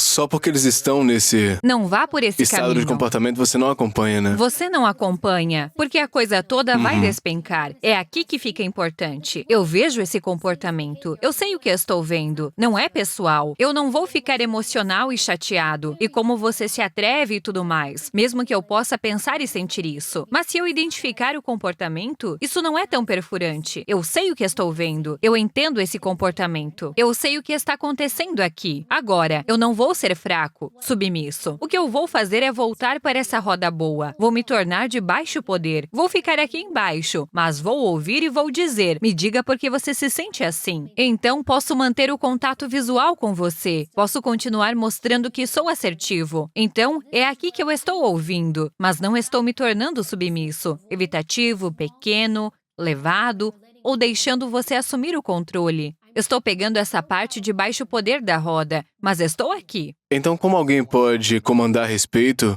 se estiver na parte inferior da roda? Você pode fazer isso? Bem, depende. Eu sinto que estamos fazendo um curso de psicologia completo. Uma coisa é, se você tem um relacionamento e por um longo período de tempo teve essa dinâmica de poder que acabamos de falar. Uma pessoa é dominante, a outra é isso, aquilo, a outra pessoa está aqui embaixo. É tão difícil. Isso é muito difícil, quase impossível de se livrar. Eu já consultei com pessoas que vieram até mim e disseram, eu tenho um chefe que é assim. E uma das primeiras coisas que pergunto é, quanto tempo você está lá? Quanto tempo isso? E quando ouço 3, 4, 5 anos, O chefe não vai mudar. eu digo, você vai ter que encontrar outro A única emprego. maneira desse chefe mudar é Eles se metem em encrenca. se ele se mexe no encrenca, todo mundo sai, ou ele começa a perder muita grana, ou tem uma grande crise, né? Você teria que passar por uma grande crise e fazer um trabalho muito grande em si, para poder dizer, eu sou o problema, não são as pessoas. Mas quantas pessoas realmente chegam a essa solução de que são o Pouquíssimas. problema? A maioria das pessoas diria, olhe para as pessoas lá Eles são fora. preguiçosos, isso e aquilo, culpam. Eles vão se esquivar. Então, para responder a sua pergunta, se você treinou alguém e foi treinado para estar aqui e você muda, a menos que essa pessoa esteja a bordo e perceba o que está fazendo, só então funcionará. Se eles não perceberem, será como? Quem é você agora? O que você está fazendo agora? O que você acha que é? Provavelmente é ainda mais difícil numa relação. Você tá com alguém por 5, 10 anos e teve essa dinâmica, deve ser muito desafiador quebrar esse molde, né? É difícil. A chave é, Você pode quebrar isso sem que eles saibam que você está quebrando. Pequenas sutilezas. Então você tem que deseducá-los. Você quase tem que educá-los da maneira oposta. Parece que é muito trabalho. Bem, depende se você quer ficar ou se quer ir. Sinceramente, em um cenário como esse, é muito difícil, porque você está tentando mudar um comportamento de longo prazo que foi estabelecido. Esse é o meu papel, está estabelecido. E agora você está tentando mudar os papéis e essa pessoa vai... Tão difícil. Sim. Não quero que todos saiam e se divorciem ou terminem, mas esteja ciente. O que você teria que fazer é educar lentamente essa pessoa a fazer o oposto. A menos que você possa convencê-los. Ei, você faz parte desse problema. Pode ser difícil, é. E aí que entra a aceitação, né? Em algum momento você tem que aceitar com quem estar e perceber que isso é o que acontece. Ou você aceita ou você sai. Quais são as Sim. escolhas, né? E algumas pessoas fazem isso. Algumas pessoas aceitam. Eles entram nesse papel, estão confortáveis nesse papel. Elas conhecem esse papel, não querem sair desse papel e ficam lá. E também não é tão ruim. Eu trabalhei com alguém, ouvi isso algumas vezes. Eu não sou uma especialista em relacionamentos, mas as pessoas já me falaram sobre essa dinâmica e elas vão me dizer: bem, sabe o quê? Ele não me bate, não é tão ruim. Só grita uma vez por semana. E então eu ouço isso e digo à pessoa: seu ponto de referência ou sua linha de base para determinar se é saudável ou não é, bem, ele não me bate. Por que as pessoas justificam essas coisas e por que ficam num ambiente de trabalho tóxico, numa relação íntima quando fazem essas justificativas? Bem, pelo menos não é isso ou aquilo. Eles investiram. Há quantos anos você está com sua namorada? Cerca de 1 ano por aí. 1 ano, é. Certo. Você está com ela há 1 ano. Então, se há problemas acontecendo na sua mente e coração, você pensa: coloquei 1 ano nisso, investi 1 ano nisso, não quero que isso vá embora. E é isso que acontece. Acho que isso é investimos tanto tempo e energia, tenho que começar de novo. Tenho que fazer isso, fazemos isso. E então, especialmente se estamos nesse papel submisso, já comprometemos nossa confiança. Está em baixa. Está mais baixa. Sentimos mais fracos. Alguém nos empurrou para lá e agora é mais difícil sair. É incrível o que um ser humano pode normalizar em sua vida. Especialmente quando eu trabalhava em casos de abuso, especialmente de crianças. No caso de abuso, você ficaria surpreso com a capacidade de adaptação de um ser humano aos ambientes mais atrozes, enquanto alguém de fora pensaria: não posso acreditar nisso. E temos essa incrível capacidade de adaptação em excesso. É meio que a analogia do sapo na água quente, né? Você já ouviu falar disso? Onde se o sapo fica na água quente, quanto mais quente fica, ele continua ficando lá. E porque ele está se acostumando a isso, em vez de simplesmente pular da panela. Então eles vão acabar morrendo na água fervendo eventualmente. Ele vai morrer uma hora, né? Mas é assim que tudo é incremental. As pessoas farão um pouco com você. Elas testam. Ah, o Luiz ainda ficou. Ele ainda ficou, então eu posso pressionar ainda Fazer mais. um pouco mais. Ah, o Luiz fez. Ok. É por isso que é chamado de processo de preparação. Você é preparado. E é por isso que você tem aqueles momentos em que para e pensa: como cheguei aqui? Isso não sou eu, não é sua culpa. Nebuloso, né? É por isso que olhar para o comportamento é tão importante. Não ouça as bobagens que as pessoas meu te Deus. dizem. Olhe para o que mostram. Você já viu o golpista do Tinder? Não, está na minha lista. É como um processo de preparação. Quando você assiste de fora, você pensa: cara, como é que isso pode acontecer, né? Mas quanto mais você é preparado e está ligado a alguém romanticamente, psicologicamente, emocionalmente, você permanece no mesmo comportamento e isso piora. Sim. Você vai ver quando você assistir, é bem louco. É muito bom. Sabe o que também ajudará as pessoas? E olhe para quem está ao seu redor. Eu não sei se você faz isso, e estou fazendo uma suposição do que você faz. Eu presumiria que você é muito cuidadoso com quem você mantém ao seu redor. É 100%. 100% no trabalho, vida pessoal, 100%. Ok. É interessante porque, antes da pandemia, algo que eu percebi é que eu me conectaria com quase todos e daria tempo a muitas pessoas, eu daria reuniões, eu queria conhecer a pessoa. E agora, tipo, eu tenho um punhado de amigos próximos que eu quero ver várias vezes. E então, outros amigos que eu verei quando eu tiver tempo, mas são esses amigos principais, membros da equipe, está ficando muito claro nesse ambiente das pessoas que eu quero ter na minha vida. E tem sido uma experiência muito poderosa e reveladora. Por que faz isso? Bem, quanto mais claro eu estou na minha missão, no meu tempo, eu penso, eu não quero espalhar meu tempo por toda parte. Isso me afasta da minha missão e das coisas que me trazem alegria.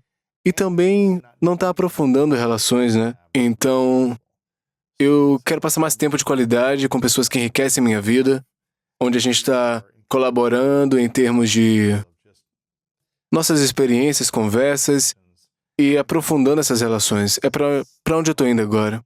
Quando você faz isso, você tem essas pessoas que você escolhe para ter ao seu redor, que o tornam mais sólido, mais centrado. Isso ajuda nos negócios, nos relacionamentos e em tudo. E quando alguém talvez não tão bom entra, é por isso que ter um bom núcleo de pessoas ao seu redor. Essas pessoas vão perceber isso. Sério? Sim, elas vão te ajudar. Elas se tornam sua norma. Pessoas sólidas e centradas se tornam sua norma. Se você está cercado por isso, é isso que você conhece. É o que você está acostumado. Se alguém... E eu não gosto dessa palavra. Eu simplesmente não consigo pensar em outra. Tóxico aparecer, se alguém tóxico aparecer para você, você vai notar isso mais rápido, porque as pessoas que estão ao seu redor vão notar. Vou notar. Eles vão notar isso, mas eles também lhe dão estabilidade. Se você estiver cercado por pessoas inadequadas, pessoas que se aproveitam de você, há muito barulho, falando com todo mundo, ouvindo o choro de todos, você não vai perceber isso. Uma das maneiras de compensar esse problema que estamos falando é também realmente selecionar quem está ao seu redor. Com Porque eles certeza. podem te manter equilibrado ou não. Eu tenho uma identidade forte como pessoa, você também. Mas se você e eu nos cercarmos de palhaços, Vamos começar a agir como palhaços, estaremos desalinhados. Não seremos tão confiantes, centrados ou fortes quando as coisas não estiverem bem. As pessoas podem trazer força ou fraqueza. É por isso que eu acho que é tão crucial. Eu sinto que eu aprendi muitas lições em vários anos em relações que eu tive, né? Eu sinto que você tem que aprender do jeito difícil, às vezes, quando você comete esses erros do passado e continua fazendo isso. Então, todas essas relações anteriores em que eu estive me deram consciência das minhas falhas, das minhas inseguranças e por que eu escolhi certas pessoas, né? Tudo isso. Eu lembro de entrevistar o pastor de uma igreja chamada Mosaic e eu perguntei a ele, que é casado há 4 décadas, ele tem uma relação linda. E eu disse, qual é o segredo de você ter uma relação tão longa, tão saudável e tão bonita com alguém, então, tanto tempo com a mesma pessoa? E ele disse, cara, eu detesto dizer isso, mas 80% é quem você escolhe. É a pessoa que você escolhe. Isso é 80% do sucesso. Porque se você escolher a pessoa errada, você vai estar estressado e lidando com conflitos o tempo inteiro. Então, ter uma ótima parceira, especialmente alguém como Marta, que é tão intuitiva, ela também mantém, né? Eu não quero dizer protegido, mas foi uma conversa interessante com essa pessoa. Fica de olho com essa energia ou algo assim, né? Sutileza de alguém forte do seu lado, um amigo ou um parceiro, que também sabe ler as pessoas. Eu acho que é importante ter alguém com uma identidade sólida como a sua. Acho que você está certo. Eu não sou uma pessoa de relacionamentos, só posso falar pelo meu. Escolhi um parceiro sólido. E ele cuida de mim. Ele percebe as coisas. Lembro-me quando comecei a Isso é fazer legal. notícias e não estava prestando atenção o quanto deveria na minha postura corporal, porque é TV. E durante o intervalo comercial ele dizia, senta direito, você está se curvando. Você também disse mais cedo, tipo, ele assistiu a nossa conversa toda, ele acha você um cara legal, algo assim, né? Uma boa pessoa. Uma boa pessoa. Vocês fazem isso um pelo outro, né? Sim. Tipo, ele vai assistir as entrevistas e vai dizer, tem alguma coisa estranha sobre esse entrevistador. Pense da seguinte maneira: esta é a pessoa que você tem como companheiro. Então, o que o pastor disse estava certo. Porque, primeiro, esta é a pessoa com quem você tem mais exposição. Eles conhecem você de forma mais íntima e você deseja uma pessoa sólida. Se vocês estiverem em pé de igualdade, isso é poderoso. Quando um está assim, ou é assim, é difícil. Quando você tenta consertar alguém, tenta orientar alguém numa relação, o que é que acontece? Eu sei que você não é especialista nisso, mas Eu identifico o comportamento. Eu sempre volto ao comportamento. Porque quando digo a alguém, você fez isso comigo, aquilo, isso significa que algo está errado com a pessoa e ela não entende. E então ela se sente atacada. Mas quando você pode identificar o comportamento e dizer, você fez isso específico, ou disse essa coisa específica, agora você está dando a alguém algo visual para ver. não é sobre eles como pessoas, sobre o que Certo, é a aconteceu. coisa que você fez aqui. Porque você fez essa coisa ou disse essa coisa. Isso causou isso. É por isso que isso me deixou chateado. A pessoa naquele momento vai entender, ser capaz de comunicar e se iluminar e ter uma discussão. Ou eles vão se fechar, ficar agressivos. Eles farão outras coisas. Com base no comportamento deles, agora você pode tomar decisões inteligentes e dizer, essa é a pessoa com quem posso progredir ou essa é a pessoa da qual devo me afastar? Porque todo mundo tem falhas. Eu tenho falhas. O que o seu marido diria que é a sua maior falha ou a coisa que você mais precisou de feedback ou apoio para superar ou apenas melhorar? Para ser sincera, acho que estar em... Quando alguém diz para ser sincera, significa que elas vão mentir? Não, Tô estou brincando, sendo tô brincando. sincera. É um qualificador. sinal, Honestamente, Honestamente, se eu estiver dizendo a verdade, você poderia ter sido sinalizado por isso e só pensou, Deixa eu vamos ver notar. como ela responde. É por isso que tem que ter cuidado quando se trata de enganação. Acho que uma das coisas que tive que trabalhar é porque vim de um histórico de aplicação da lei. Eu comecei no Departamento de Polícia de Nova York e depois no Serviço Secreto. E você está perto de pessoas quando elas estão no pior momento, especialmente quando você lida com um comportamento criminoso. Você está perto de alguns dos piores comportamentos e das pessoas que estão no pior momento. Ninguém fica feliz em ver a polícia. Departamento Não. de Bombeiros, eles adoram. Oh, os bombeiros estão aqui. Departamento de Polícia, oh. Você está interagindo com pessoas que te desprezam, que te odeiam e que estão consistentemente mentindo para você. Um dos traços que realmente vem na aplicação da lei é o cinismo. E eles se tornam bastante cínicos. de tudo, porque você tá vendo o pior. Certo. Mas você está lidando com isso diariamente. Uau. O dia inteiro. Esse é um traço que eu tive que tomar cuidado e que eu notei. Então, onde a maioria das pessoas em geral, a maioria da população é mais propensa a ser confiante e acreditar nas pessoas. Eu digo isso às pessoas também quando se sentem mal. Ou essa pessoa me enganou. O que há de errado comigo? Fui enganado. Você não fez nada de errado. As pessoas em geral, por natureza, naturalmente querem acreditar e são mais confiantes. A exceção é a aplicação da lei. Porque você geralmente está cercado por pessoas que não são honestas, genuínas, são enganosas, odiosas. Você lida com esse tipo de comportamento. Eu não quero dizer pessoas, comportamento. Você se torna mais cínica. Eu tive que trabalhar nisso. Onde estou mais inclinada a ver a falha ou ver o problema do que ser confiante. Eu sou o oposto. Estou fazendo a Certo. avaliação. Qual O que é o essa pessoa problema? quer? Qual é o problema? O que é que eles querem de verdade, mim? é? Onde está a decepção? É nisso que eu tive que trabalhar. E eu nem percebi até você me contar, mas você tá grávida, está prestes a ter o bebê, né? Você percebeu ou achou que eu tinha comido muito? Eu nem vi Ok. isso. Talvez eu devesse ter sido mais consciente, verificado seu corpo e avaliado tudo, mas eu tava olhando, eu costumo olhar nos olhos, né? Quando eu converso com Você alguém. está sendo educado. Ela poderia Exato. ter comido muito. Eu não sabia até você apontar, mas eu tô curioso. Você tá com 4 ou 5 meses? 5. Alguma coisa mudou em termos de intuição ou capacidade de perceber comportamentos de maneira diferente enquanto está grávida, ou você sente que é a mesma coisa de antes? Isso provavelmente vai entrar na sua linguagem. Eu sinto mais a energia das pessoas. Não os comportamentos.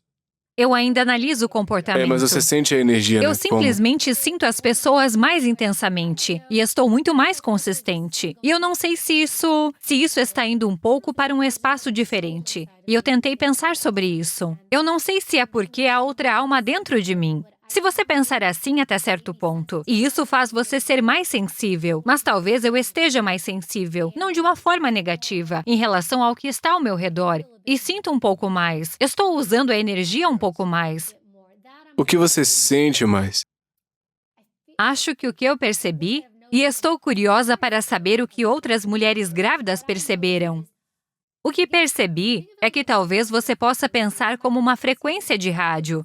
Se minha frequência estava boa antes, agora está realmente cristalina, no que diz respeito à energia de alguém se manifestando. E talvez eu apenas entenda o comportamento deles um pouco mais. Eu sempre fui bem precisa, Uau. mas posso realmente sentir as pessoas em um nível mais forte, mais agudamente, e talvez de maneira mais intuitiva. Eu não sei por quê. Eu não tenho conhecimento nessa área. Isso é mais algo interno que eu percebi. O serviço secreto devia contratar mais mulheres grávidas, né? Por causa desse superpoder. Talvez. Uau, você devia fazer consultoria por alguns meses. Talvez. Isso traz essa consciência. E também acho que se torna... Eu não sei. Eu trabalho muito. Mesmo que esteja conectada e sintonizada, era muito importante para mim que isso não mudasse tudo mais em minha vida. Sempre fui muito orientada para tarefas.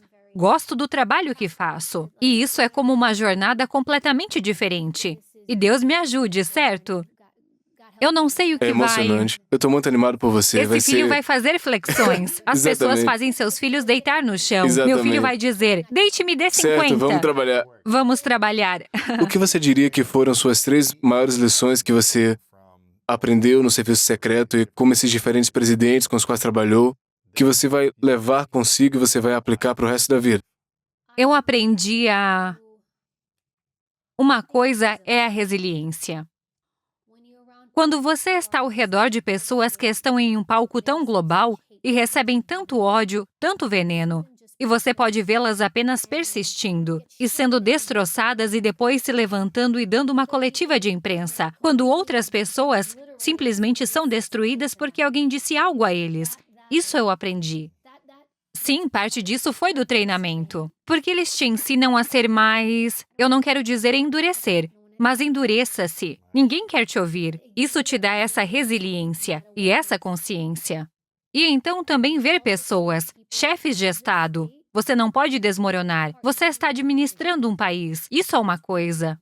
A segunda coisa que me ensinaram foi servir as outras pessoas. E me parece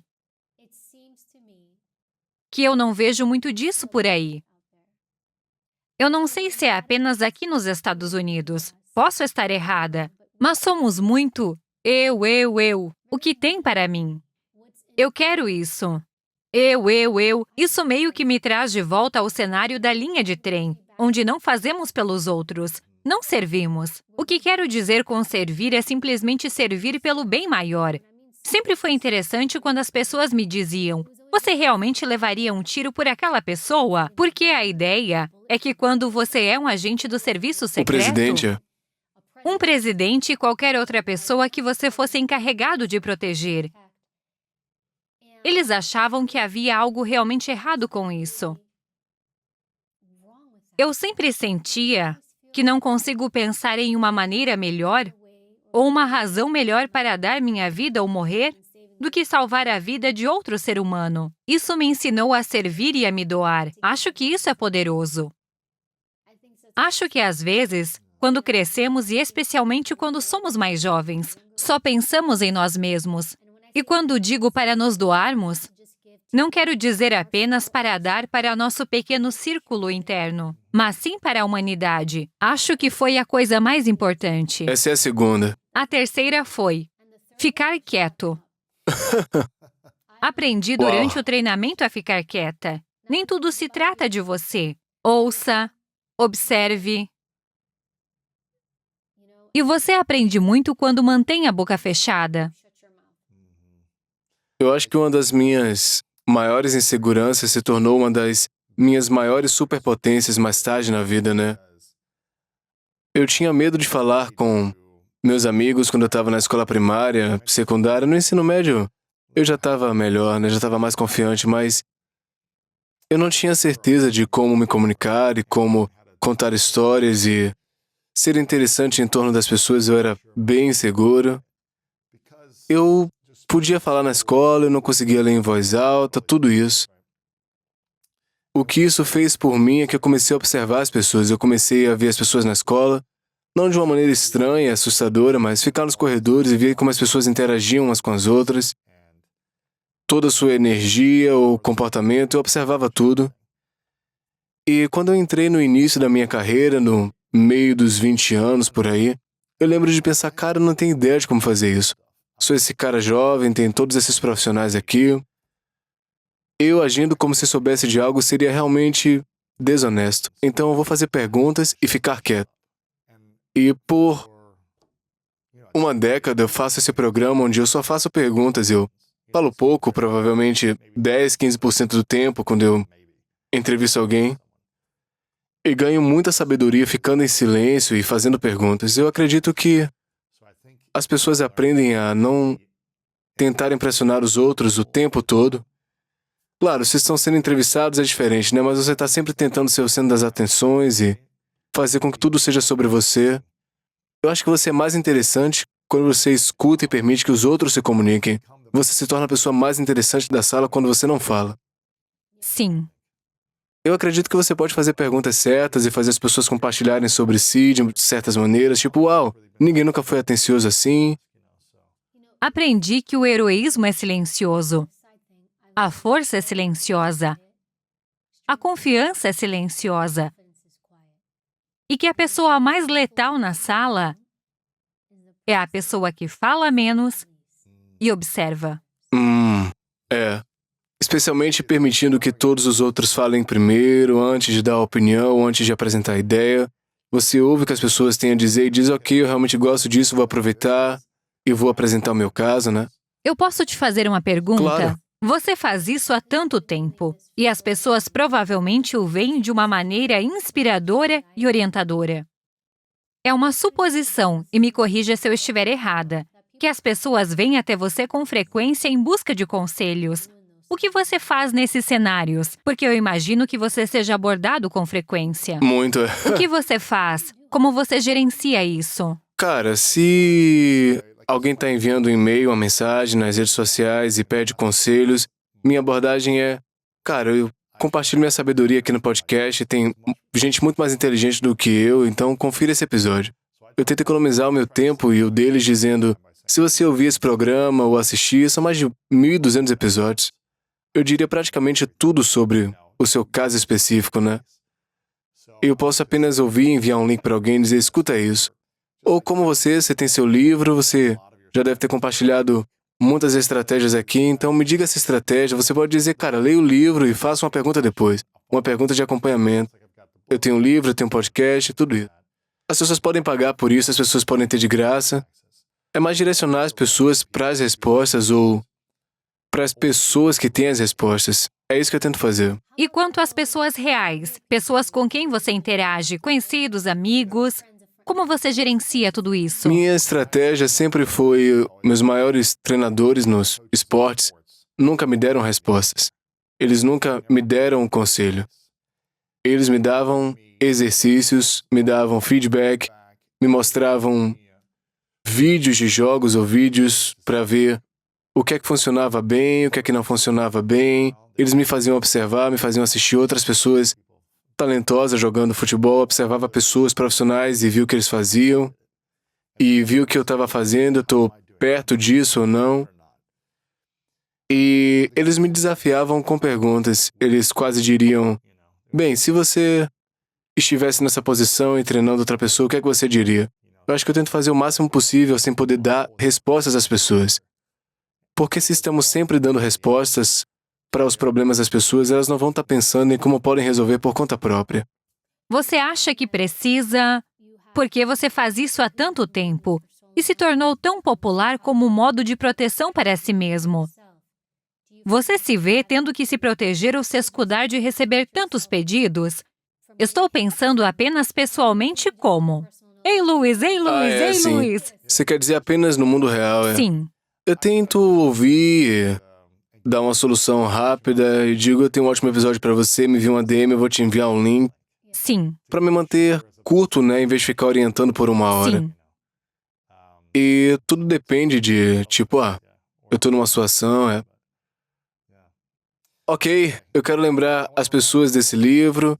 Da última vez que você esteve aqui, as pessoas amaram e compraram. Esse se chama Se Tornando a Prova de Balas. Proteja-se, lê as pessoas, influencie situações e viva sem medo.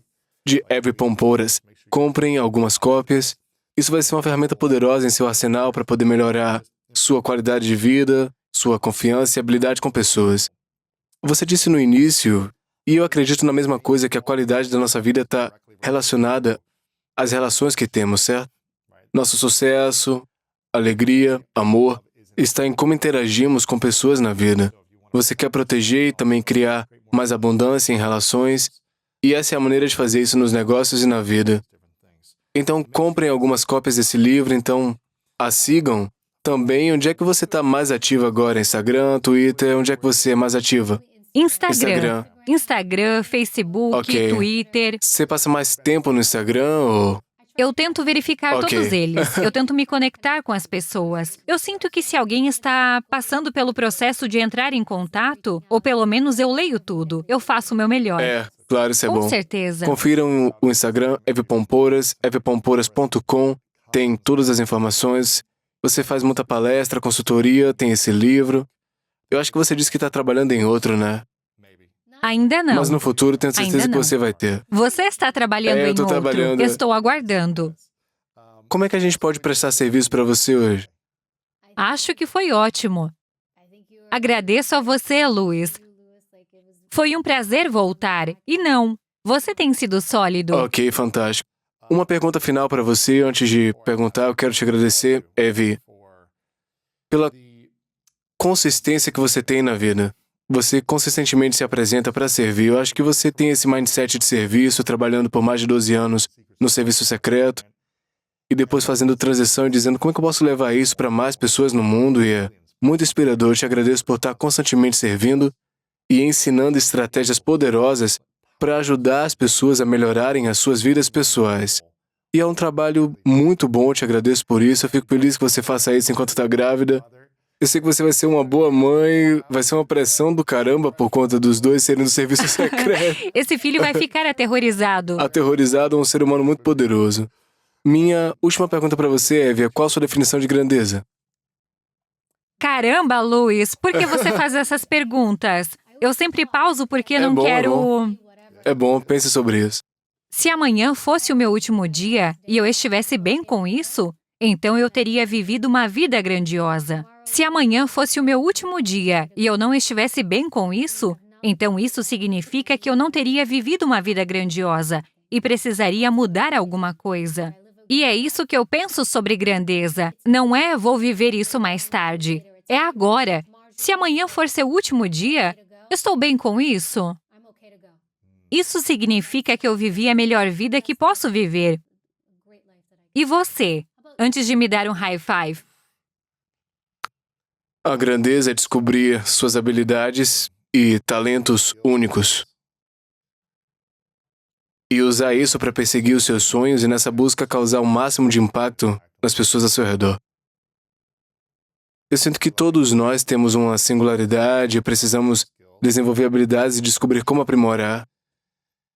Com base nas experiências de vida, eu acredito que ouvir os sonhos que estão dentro de nós e perseguir esses sonhos nessa jornada. Segue ou não é irrelevante, mas estar na jornada de perseguir isso e sentirmos que fomos escolhidos para fazer essa cena.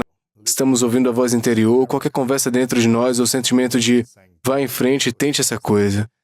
E nessa busca, como você disse, estamos tornando isso sobre mim, olhem para mim, ou estamos usando isso e perseguindo esse sonho para inspirar, impactar e influenciar pessoas de maneira positiva. É o que eu penso que é grandeza. Sim. Bem, eu te agradeço porque você também está a serviço de todos. E tudo o que você faz, e tudo o que você filma, e quando você fala é: como posso ajudar as pessoas? É a missão. Servir 100 milhões de vidas semanalmente para ajudá-las a melhorar a qualidade de vida. É isso que a gente quer. Missão sólida. Legal. Eu te agradeço, valeu, Abby. As pessoas não têm paciência. Tipo, não, estamos falando de outra coisa. Fique com o tema. Quando você faz isso, você quebra a relação. Você prejudica a conversa. Uma parte disso é ser paciente. Deixe-os levar você um pouco em uma viagem.